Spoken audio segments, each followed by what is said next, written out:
아버지 주일입니다. 우리 교회는 5월달은 어머니 주일, 6월달은 아버지 주일로 지킵니다. 제가 맨 처음 이렇게 하니까요, 목사님은 왜 그래 이상한 것을 하느냐 그러면서 싫어하시더라고요. 근데 한 3년 지나니까요, 목사님 이제 붙이면 안 됩니다, 따로 합시다 그러더라고요. 그게 뭔가 하면요, 여자들은 그만큼 대접받고 사는데 남자는 대접 못 받고 산다는 증거가 되는 것 같아요. 왜 그런가 하면 어버이날 하면 누구한테 주로 선물을 사다 줍니까? 결혼기념일 때 누구를 더 이렇게 수고했다고 많이 합니다. 물론 어머니의 수고가 참 많겠지요. 그러나 동일하게 해야 된대요. 아버지들은 항상 결혼기념일 때도 선물 안 사주면 혼나고, 또 어버이날 되면 항상 뭐 이래 해주고 이런 입장이라서 우리가 따로 이렇게 합니다. 특별히 아버지들 눈에 보이지도 않고 잘 드러나지도 않지만 표현도 잘 못하지만 가족에 대한 그 사랑과 책임감은 누구보다도 중하게 여기는 줄로 믿습니다. 우리 아버님들을 잘 기억하고 감사하는 모두가 되기를 바랍니다. 그럼 우리 영상을 잠깐 보고 설교를 시작하도록 하겠습니다. 오늘 하나님께서 당신에게 사랑의 편지를 전합니다.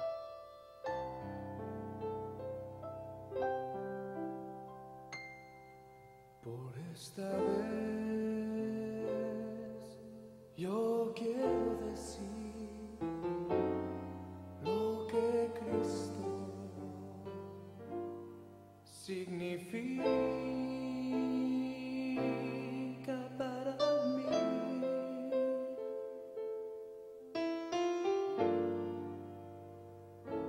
Pero cada vez que yo lo intento hacer, las palabras se me van. Entonces se lo diré como siempre se lo he dicho.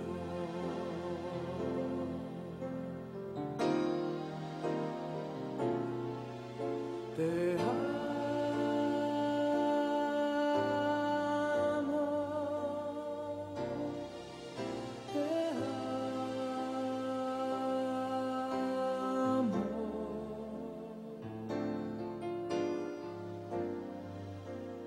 Cristo, tú sabes cuánto te amo. Te amo. Te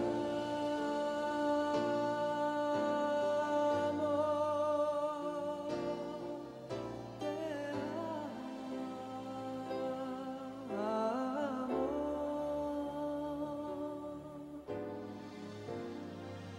Las palabras nunca dirán cuánto te amo.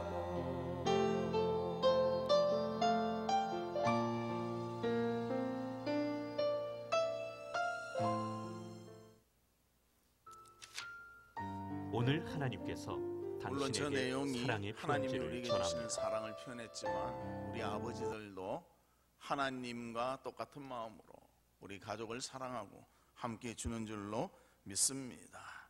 그래서 우리 무거운 짐을 지고 가족을 위해서 수고하는 우리 아버님들 항상 하나님이 세워주시고 하나님이 함께 하시고 풍성한 은혜와 기쁨이 넘치기를 바랍니다. 그래서 우리 꽃단 아버지들 다 한번 일어나 주십시오. 우리 아버지들을 위해서 한번 크게 박수 치도록 하겠습니다. 자리에 앉아주시면 되겠습니다. 우리 엄마들은 당당하게 일어나는데 아버지들은 또 굉장히 부끄러워하면서 일어나시는 거예요. 당당하셔도 괜찮습니다.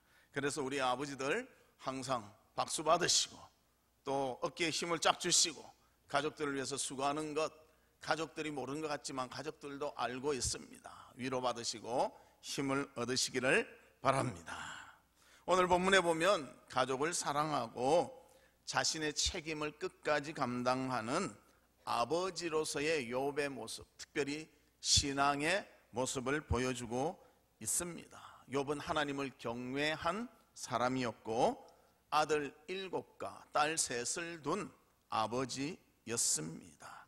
또 그는 하나님을 잘 믿는 자였지만 자기만 잘 믿는 것이 아니라 자녀들도 하나님을 잘 믿을 수 있도록 가르치며 교훈했던 그런 아버지였습니다.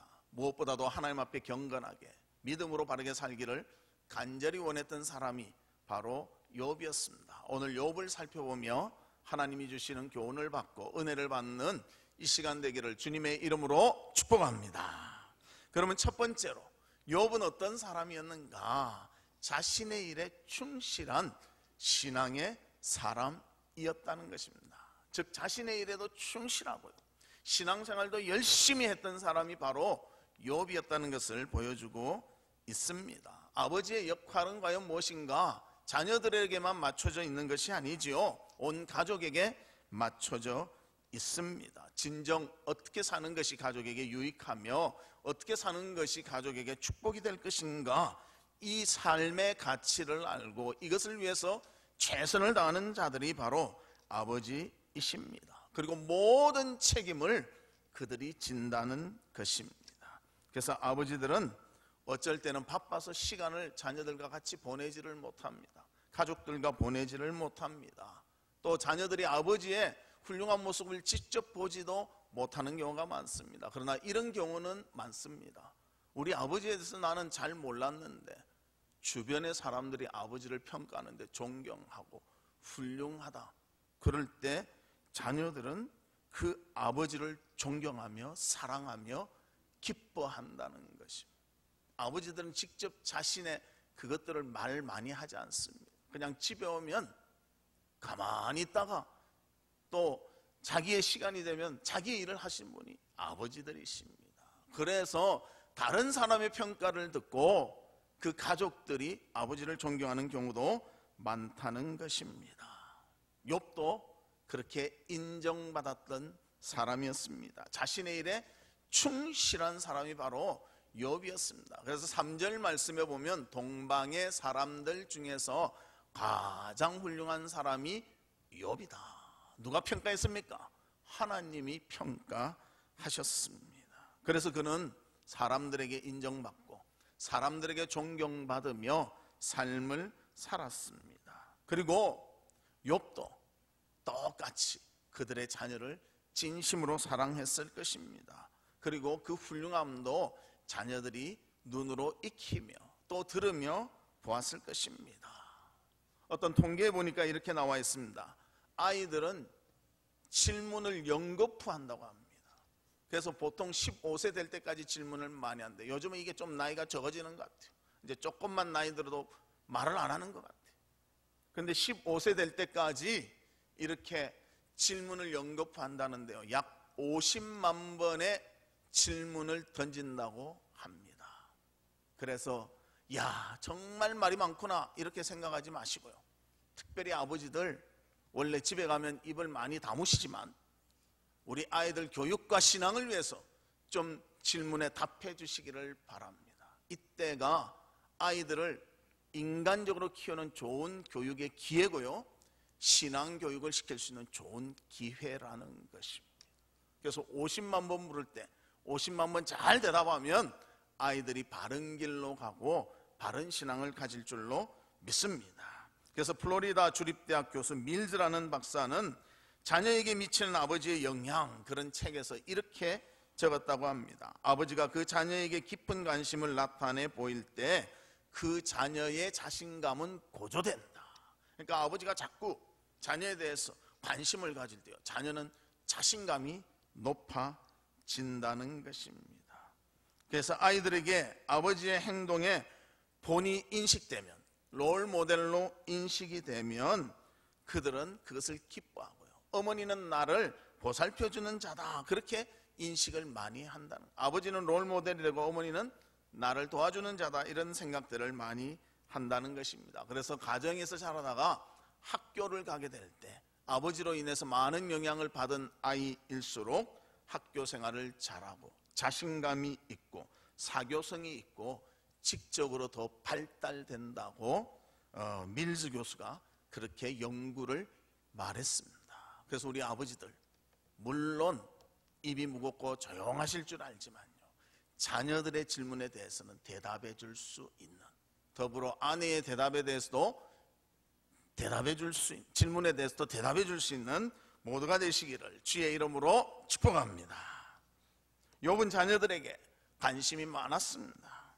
아마 대화도 많이 했을 것으로 생각이 됩니다. 그리고 롤모델이 되어서 인격적으로 신앙적으로 좋은 본을 보였을 것으로 생각이 됩니다. 그래서 자녀들도 자신감 있게 아마 살았을 거예요. 하나님에 대해서 바로 알고 사람들을 대하는 자세도 바르게 되었을 줄 믿습니다. 그래서 우리도 이 욥을 롤모델로 해서 정말 자녀들에게 관심을 갖고 자녀들의 대답을 해줄 수 있는 그런 아버지들이 되시기를 바랍니다. 그리고 욥은 자신의 일에도 이렇게 충실했지만 또 한 가지는 신앙의 아름다운 삶을 살았습니다. 그는 하나님 앞에서 바르게 살기 위해서 최선을 다한 사람이었습니다. 그래서 1절 말씀에 이렇게 말합니다. 우스 땅에 욥이라 불리는 사람이 있었는데 그 사람은 온전하고 정직하여 하나님을 경외하며 악에서 떠난 자더라. 그렇게 말합니다. 여기서 온전하다는 것은 도덕적으로 훌륭하다는 것을 말합니다. 정직하다는 것은 인품이 강직하다는 것을 말합니다. 도덕적으로 바르고 강직해서 흔들림이 없었던 사람이 바로 욥이라는 것을 우리에게 말해주며, 또 하나님에 대해서 경외함이 있었던 사람이 바로 욥이었습니다. 그는 삶에서 악에서 떠나 선을 행하는 그런 자세를 가지고 살았습니다. 그래서 그는 신앙적으로 하나님 앞에 바로 서도록 항상 노력하는 자였고 다른 사람의 본이 되는 사람이었다는 것입니다. 자신의 일에도 충실해서 동방에서 가장 훌륭한 사람인 동시에 하나님에 대해서 바른 신앙을 가지고 살아갔던 사람이 바로 욥이었음을 성경은 말씀해주고 있습니다. 그래서 8절 말씀에 보면 여호와께서 사단에게 이르시되, 사단하고 이야기를 합니다. 내가 내 종 욥을 주의하여 보았느냐? 그와 같이 온전하고 정직하여 하나님을 경외하며 악에서 떠난 자는 세상에 없느니라. 세상에서 가장 하나님을 잘 섬기고 선을 행하고 악에서 떠난 자, 그 자가 온전한 자, 그 자가 바로 욥이다 하고 하나님이 말씀하셨다는 것입니다. 세상에 하나밖에 없을 정도로 정직하며 온전하며 바르게 살았던 사람이 욥이었다는 것을 말씀해주고 있습니다. 그리고 그 증명은 22절에 나타납니다. 우리 22절 같이 한번 읽어볼까요? 시작. 이 모든 일에 욥이 범죄하지 아니하고 하나님을 향하여 원망하지 아니하니라. 어떤 일이 일어났는가? 사탄이, 그러면 하나님, 제가 욥을 시험해봐도 되겠습니까? 해봐라. 대신에 목숨은 건드리지 마라. 예, 알았습니다. 그래서 욥이 많은 재산이 있는, 오늘 3절에도 나오죠. 많은 재산인데 재산을 싹 빼앗아가 버렸습니다. 종들도 싹 빼앗아가 버렸습니다. 7남 3녀의 자녀들도 하루에 다 죽게 만들어버리고 말았습니다. 그뿐만이 아니라 욥에게는 나쁜 그런 피부병이 걸려서 얼마나 가려운지, 손으로 긁으면 그 가려움을 이기지 못하니까 기아장으로 빡빡 긁어요. 그 가려움을 이길 수 있는 병까지 들게 되었습니다. 그러나 그때 욥은 무엇을 말했는가? 하나님께 범죄하지 아니하고 하나님을 원망하지 아니하고 하나님을 저주하지 아니하고 모든 것을 하나님이 주신 대로 그대로 받아들였다는 것입니다. 우리 아버지들도 그런 것이 있지 않습니까? 가정에 어려움이 있으면 자기가 책임을 다 집니다. 어려움이 있으면 다 감당합니다. 그것을 자기가 책임지면서 무겁다는 이야기도 잘 안 합니다. 그냥 묵묵히 지나갑니다. 가족들은 그냥 그 아버지만 바라보다가 그 어려움을 넘기는 거예요. 그리고 아버지가 훌륭하다 이런 말 하지 않지요. 아버지니까 당연히 그렇게 하시는 거지, 이렇게 생각하는 경우가 많다는 것입니다. 여러분도 여러분 가정을 한번 생각해 보십시오. 여러분 남편, 여러분의 아버지들 어떻게 행동하고 계신가? 어떤 자세로 가정을 이끌어가고 있는가? 책임감을 가지고 최선을 다하고 있는 것으로 저는 믿어집니다. 그래서 그런 믿음의 삶을 살아갔던 그런 욥이기 때문에 어려움이 있어도 그 어려움을 원망하지 아니하고 감수하며 감당해냈다는 것을 성경에서 말씀해 주고 있습니다. 우리도 마찬가지로 아버지들의 그 면 우리가 자세히 알지는 못하지만 또 말하지 못하는 경우도 있죠. 어떤 분은요 정말 집에 가서 말을 안 하더라고요. 어려움이 있어도 말을 안 해요. 끝나고 나서 말하니까 부인이 그때서 알아가지고 왜 진작 말 안 했어? 그러면 한마디 하죠. 당신도 힘들 거 아니에요. 바로 그거로 끝이에요. 그런 사람이 제법 많다는 것입니다. 그래서 그런 아버지의 마음을 이해하고 아버지를 존중하는 우리 성도들 되시기를 주님의 이름으로 축복합니다. 두 번째로는 욥은 신앙을 자녀들에게 가르친 사람이었다는 거예요. 자신만 신앙이 좋은 것이 아니라 자녀들에게 신앙을 가르쳤던 사람이 욥입니다. 욥은 자녀들의 모임이 있을 때 꼭 행한 일이 있습니다. 특히 생일이면 자녀들이 모두 모여 10자녀가 그 생일 맞이한 집에 가서 같이 모였다는, 아마 나이가 들어서 결혼한 그렇든지 안 그러면 분가해서 살았던 것 같아요. 그래서 생일이 되면 모였던 것 같습니다. 그래서 그 자녀들이 생일을 기억하여 축하하며 즐거운 시간을 보냈다는 것입니다. 그런데 그 즐거운 시간 보내면서 혹이나 하나님 앞에 잘못한 것이 있을까 봐 욥은 그들을 꼭 위해서 한 일이 있습니다. 본문 5절에 나타나고 있습니다. 그들이 차례대로 잔치를 끝내면 욥이 그들을 불러다가 성결하게 하게 하되 아침에 일어나서 그들의 명수대로 번제를 드렸으니 이는 욥이 말하기를 혹시 내 아들들이 죄를 범하여 마음으로 하나님을 욕되게 하였을까 함이라. 욥의 행위가 항상 이러하였더라. 자녀들이 혹시나 신앙적으로 하나님 앞에 조금이라도 잘못된 것이 있을까 봐 그들의 즐거운 잔치가 끝나면 그들의 명수대로 하나님 앞에 번제를 드렸던 사람이 바로 욥이라는 것을 말씀해 주고 있습니다. 하나님 앞에서 조금이라도 어긋남이 없도록 하나님의 뜻대로 살기 위해서 자기뿐만이 아니라 자녀들도 그렇게 살도록 하기 위해서 욥은 헌신하며 수고했다는 것입니다. 그 욥의 모습을 보고 자녀들이 무엇을 배웠을까요? 아, 우리도 하나님을 바르게 섬겨야 되겠구나. 하나님 앞에 죄지어서는 안 되겠구나. 진실하게 살아야 되겠구나. 하나님이 원하시는 것이 바로 이것이구나. 이것을 절실히 깨달았다는 것입니다. 신앙은 가만히 놓아둔다고 자라는 것이 결코 아닙니다. 가르쳐야 되고요. 그렇게 살도록 교육해야 한다는 것입니다. 어떤 분들은 그럽니다. 목사님, 우리 자녀 좀 잘 되게 기도 좀 많이 해주세요. 물론 기도해야 됩니다. 그러나 동시에 무엇 해야 됩니까? 교육해야 된다는 거예요. 주일날 교회도 안 하는데 아무 소리 안 해요. 기도했으니 알아서 오겠죠. 알아서 오는 사람 별로 없습니다. 잔소리 좀 해야 됩니다.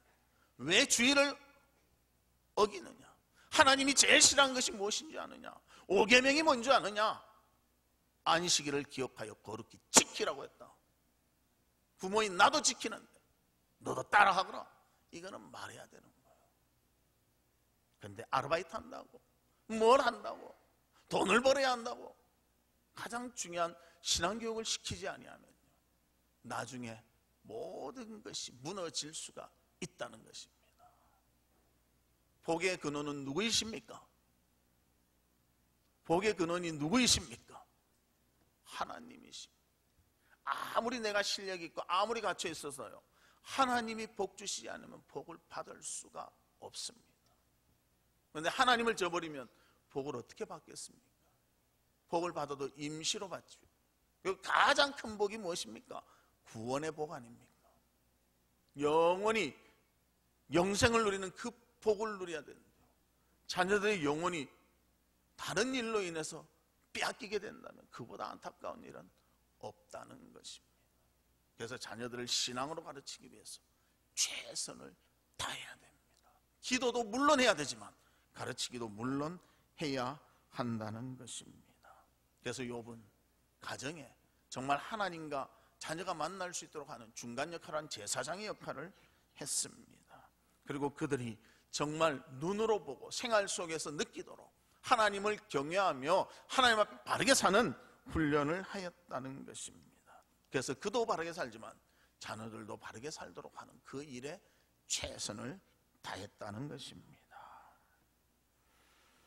그래서 우리 부평화랑교회 아버지들도 욥과 같은 그런 아버지들이 되시기를 바랍니다. 신앙의 리더가 돼서 믿음의 본을 보여주시고 자녀들이 신앙 가운데 바르게 살 수 있도록 잘 가르치며 인도하는 우리 부모가 되기를 바랍니다. 많은 부모들이 무엇에 관심이 있는가? 자녀들의 건강과 학업에는 너무너무 관심이 있습니다.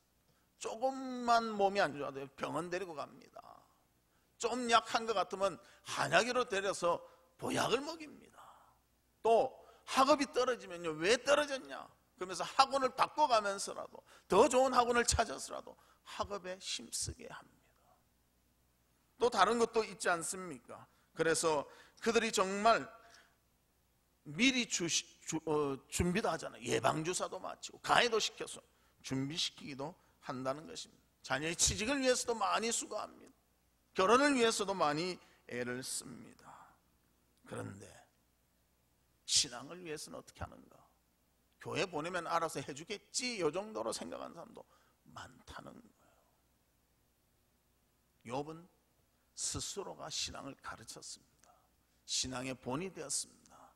어떤 것이 신앙의 삶인가, 하나님을 섬기는 것인가, 그가 눈으로 보여주었다는 것입니다. 그래서 신앙의 본이 가장 영향력을 많이 끼치는 장소는 바로 가정입니다. 가정에서 부모님들이 신앙생활을 열심히 하며 그들에게 본을 보일 때 자녀들도 그것을 배워나가게 되는 것입니다. 성경에 보면 영신앙 훈련을 못 시킨 사람이 나옵니다. 엘리라는 제사장입니다. 그는 제사장이었지만 그의 아들들을 바르게 가르치지 못했어요. 그의 아들 홈니와 비느하스를 믿음으로 가르친 것이 아니라 그냥 방치해 두었습니다. 제사장의 아들인데도요, 악한 짓을 많이 했습니다. 하나님께 드리는 제물을 자기가 갈취해서 먹고요, 제사 드리는 여자들을 정말 나쁜 짓을 행했던 사람이 홈니와 비느하스입니다. 그래서 그들은 끝이 어떻게 되었는가? 블레셋과의 전쟁 때에 그들은 언약궤만 메고 가면 이길 줄 알았어요. 언약궤를 메고 간 게 중요한 것이 아니라 하나님을 믿는 믿음과 함께 가야 되는데 믿음 없이 들고 가다 보니까 언약궤도 빼앗기고 그날 두 아들이 죽었습니다. 그래서 사무엘상 2장 12절에 이렇게 말합니다. 엘리의 아들들은 행실이 나빠 여호와를 알지 못하더라. 하나님을 몰랐다는 거예요. 아버지가 제사장인데 하나님을 몰랐다는 거예요. 가르쳐야 되고 교육해야 되는데 빠뜨렸다는 것입니다. 그리고 사무엘상 2장 17절에 보면 이 소년들의 죄가 여호와 앞에 심히 크면 그들이 여호와의 제사를 멸시함이었더라. 하나님께 드려야 될 고기들을요, 자기들이 먼저 갈취해서 먹었다는 거예요. 이런 이유로 엘리의 두 아들 블레셋과의 싸움에서 언약궤 들고 경솔히 행하다가 같은 날 죽고 만다는 것입니다. 또 이 죽음의 소식을 듣고 엘리 제사장은 목이 부러져서 죽게 됩니다. 사무엘상 4장 17절과 18절에 보면 소식을 전한 자가 대답하여 이르되 이스라엘이 블레셋 사람들 앞에서 도망하였고 백성 중에는 큰 살육이 있었고 당신의 두 아들 홈니와 비느하스도 죽임을 당하였고 하나님의 궤는 빼앗겼나이다 빼앗겼나이다. 하나님의 궤를 말할 때에 엘리가 자기 의자에서 뒤로 넘어져 문 곁에서 목이 부러져 죽었으니 나이가 많고 비대한 까닭이라. 그가 이스라엘의 사사가 된 지 40년이었더라. 40년간 제사장의 일을 했는데 자녀 교육을 시키지 못했어. 자녀들이 한날에 죽고 그도 소식을 듣고 죽어버리고 말았다는 것을 말해주고 있습니다. 여러분은 자녀들을 위해서 어떤 신앙의 교육을 시키고 있습니까?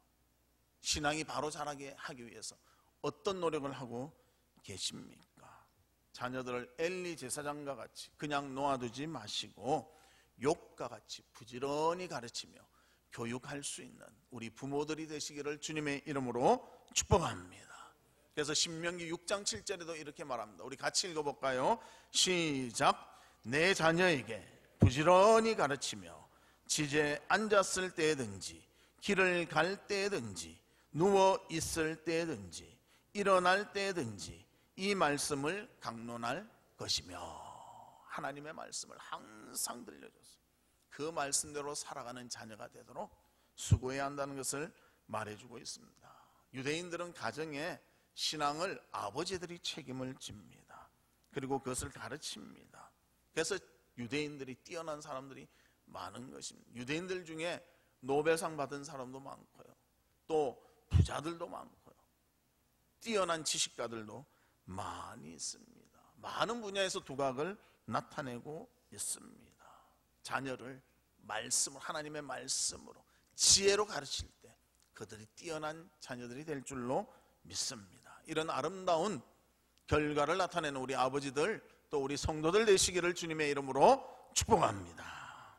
자, 그러면 함께하는 아버지 되기 10가지 실천 방안이 있습니다. 제가 쭉 보여드릴 테니까 꼭 기억해 주시면 감사하겠습니다. 첫 번째, 자녀의 친구 이름을 기억한다. 우리 어머니들은 자녀 친구들 이름 잘 아는데 아버지들은 잘 모릅니다. 두 번째, 자녀의 장점 3가지 이상을 알고 있다. 여러분의 자녀는 어떤 장점이 있습니까?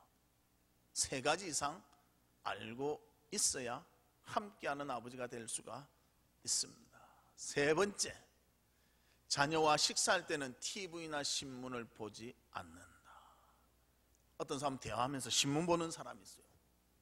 그러면 상대방이 어떻게 생각하겠습니까? 아이고, 내한테는 관심이 없구나. TV 켜놓고 밥을 먹어요. 그럼 밥을 먹습니까? TV를 봅니까? 우리나라 사람들은 지혜가 뛰어나서 TV도 보고 밥도 먹죠. 근데 집중할 수 없잖아요. 자녀들 이야기하면 근성근성 듣잖아요. 네 번째, 아버지가 무슨 일을 하는지 자녀에게 이야기해 준다. 어떤 자녀는 그래요. 아버지 직업이 뭐냐? 모르겠는데요. 아버지가 뭐 하는 줄도 몰라요. 아버지가 뭐 하시는지는 알려줘야 한다는 것입니다. 그래야 아버지와 자녀가 소통이 되는 것입니다. 다섯 번째, 아내와 의견이 달라도 자녀 앞에서는 아내를 존중해야 한다. 그래야 아내의 사랑을 받습니다. 존중하십시오. 여섯 번째, 자녀의 잘못에 대해 책임을 전가하는 말을 피한다. 자녀가 잘못했어도요, 자기가 책임지는 거예요.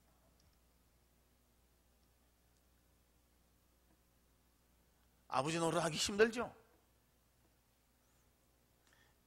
다 적었습니까? 일곱 번째, 자녀의 교육에 대해 아내와 함께 고민한다. 같이 고민하십시오. 다 맡기지 말고 고민하셔야 됩니다. 여덟 번째, 자녀의 선생님 혹은 상사에게 감사의 전화나 편지를 보낸다. 그래서 선생님에게 편지 한번 보내십시오. 요즘은 편지 보낸 사람이 거의 없습니다. 아홉 번째, 지역사회의 교육 환경에 관심을 갖는다. 그래서 이 인천 지역은 어떻게 교육에 관심을 두는가, 무슨 교육을 하고 있는가. 참 우리 교육 잘해야 되지 않습니까? 사관이 다르면요, 똑같은 걸 봐도 반대로 말합니다. 어떤 관점이 다르면요, 좋은 것을 나쁘게 만들 수도 있습니다. 그래서 이런 데 관심을 둬야 된다는 것입니다. 마지막 열 번째, 자녀 문제에 관심을 가지며 또한 자녀가 어떤 행사가 있을 때 같이 참여한다. 요즘 젊은 사람들은 좀 이래 하는 것 같아요. 옛날에 저희들 시대에는요, 아이들 뭐 저 재롱단치 이런 거 하면요, 아버지들은 거의 안 왔습니다. 전부 엄마들만 왔어요. 요즘 보니까 아버지들 다 오더라고. 예, 보니까 사진 찍으러 오는 것 같아요. 예, 그래서 자기 아들 하면 우르르 앞에 와서 찍고 또 싹 뒤로 가고, 이제 그 다음 팀 할 때 또 우르르 앞에 와서 찍고, 예, 그렇게 하는 것 같아요.